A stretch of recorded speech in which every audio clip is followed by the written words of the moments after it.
أعوذ بالله من الشيطان الرجيم.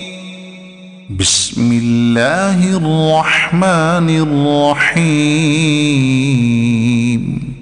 وإذا قيل لهم تعالوا إلى ما أنزل الله وإلى الرسول رأيت المنافقين يصدون عنك صدودا فكيف إذا أصابتهم مصيبة بما قدمت أيديهم ثم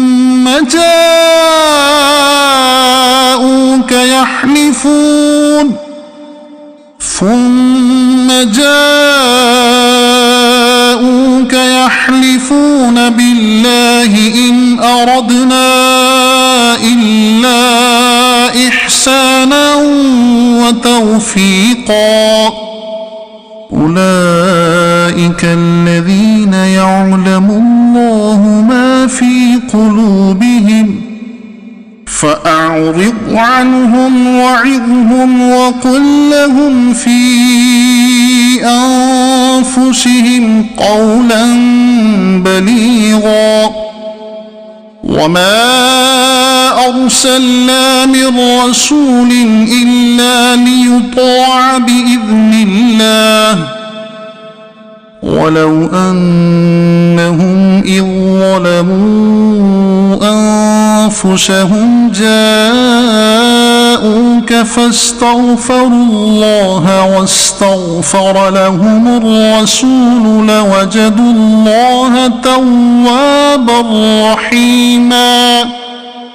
فلا وربك لا يؤمنون حتى يحكموك فيما شجر بينهم ثم لا يجدوا في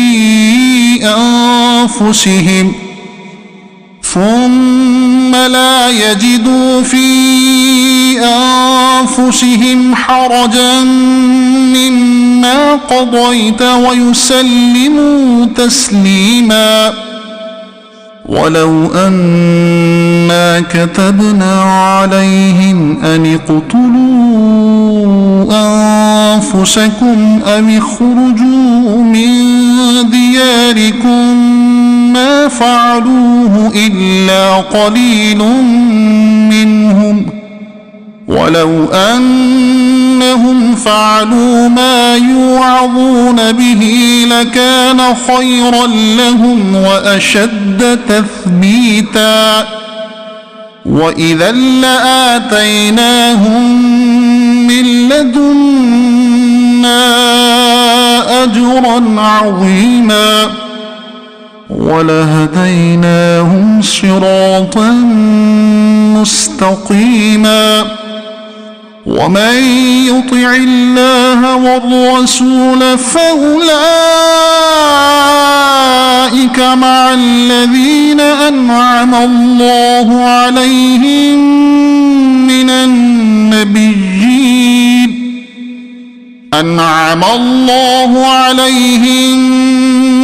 النبيين والصديقين والشهداء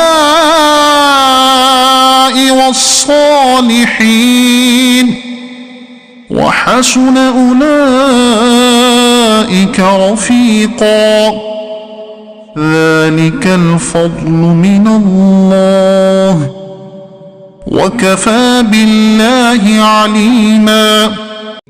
صدق الله العظيم.